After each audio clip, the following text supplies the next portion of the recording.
Assalamualaikum. Waalaikumsalam. Senator Padilla, the floor is yours. Maraming salamat po, Ginoong Pangulo.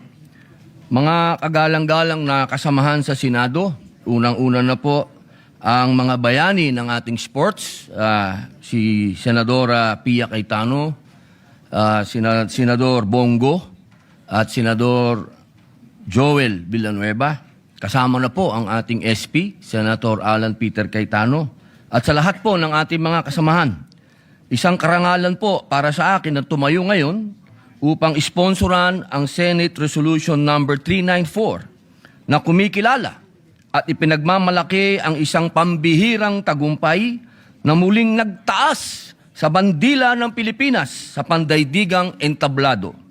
Sa kauna-unahang pagkakataon sa kasaysayan, nasungkit ng ating pambansang kupunan sa Barebow Archery ang gintong medalya na ginanap sa Malaysia 2026 Barebow Asia Championship noong ika-29 ng Abril hanggang ika-3 ng Mayo ngayong taon sa Shah Alam National Sports Complex, Panasonic, Selangor, Malaysia. Isang makasaysayang panalo na nagpapatunay na ang galing, tapang, disiplina at determinasyon ng Pilipino ay walang katumbas. Pinangunahan po ito ng ating mga magigiting na Pilipina archers na sina Maria Razel Richilda Padilla Abella, Josephine Galisano, Rowena Galisano, at Isabel Narangila. Sa kabila ng matinding laban, ipinakita nila ang pambihirang husay at tibay ng loob.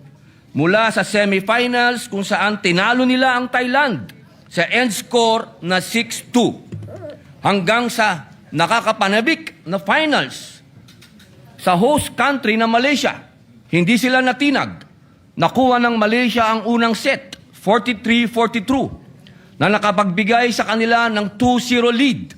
Tumugon naman ng Pilipinas sa ikalawang set na natapos sa tie round score na 49-49 at score na 3-1. Sumiklab ang galing ng mga Pilipina sa ikatlong set at nagdala ng 51-45 na panalo upang mapantay ang set score na 3-3. Nanatiling dikit ang laban matapos ang ikaapat na set sa score na 48-48. Dahilan upang manatiling tabla ang laban sa 4-4. Panoorin po natin ang video.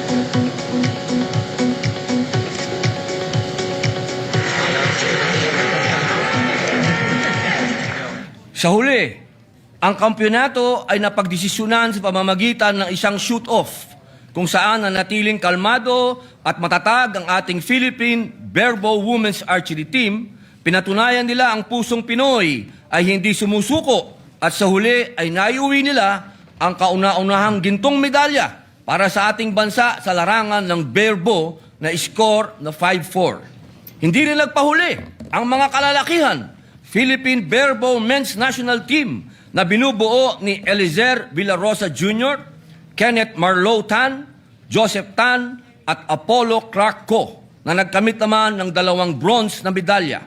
Isa rin itong napakalaking tagumpay na nagpapatuloy na lumalakas at umuulad ang larangan ng archery ng Pilipinas.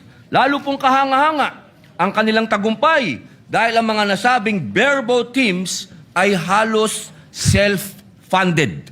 Mula sa kanilang pagsasanay, uniforme, hanggang sa pamasahe at iba pang gastusin, sila mismo ang nagtaguyod sa kanilang pangarap habang nirerepresenta ang ating watawat. Sa kabila ng limitadong suporta, nanaig ang kanilang dedikasyon at pagmamahal sa bayan. Magsilbi din sana itong panawagan na dapat nating suportahan ang ating mga atletang Pilipino sa kanilang mga kampanya na magdala ng karangalan sa ating bansa. Hindi rin po nating dapat kalimutan ang kanilang volunteer coaches na sila Mark Henry Wee, Dem Paragamak, Jomelini Estacio at Dr. Federico Eduardo Abella, na buong pusong naglaan ng oras at talento upang gabayan ang ating mga atleta. Hindi po biro ang larong archery. Ito'y nangangailangan ng pinagsanib na pisikal na disiplina, matinding konsentrasyon at malalim na malayang kaisipan. Ang tagumpay na ito ay kwento ng sakripisyo, pagkakaisa at walang sawang paniniwala sa kakayahan ng Pilipino. Ito ay paalala na kapag pinagsama ang talento, sipag at pagmamahal sa bayan, walang imposible.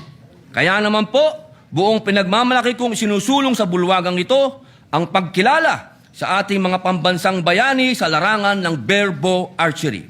Naway magsilbi silang inspirasyon sa bawat Pilipino na mangarap ng mataas, magsumikap ng buong puso at ipaglaban ang ating watawat saan mang panig ng mundo.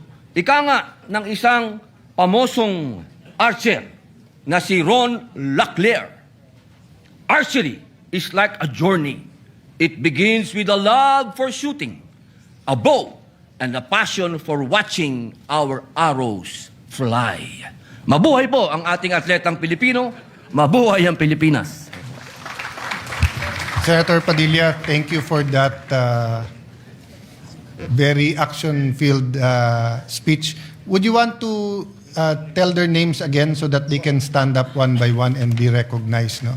So we're not allowed to applaud, but we applaud you in our hearts as you stand up and be recognized.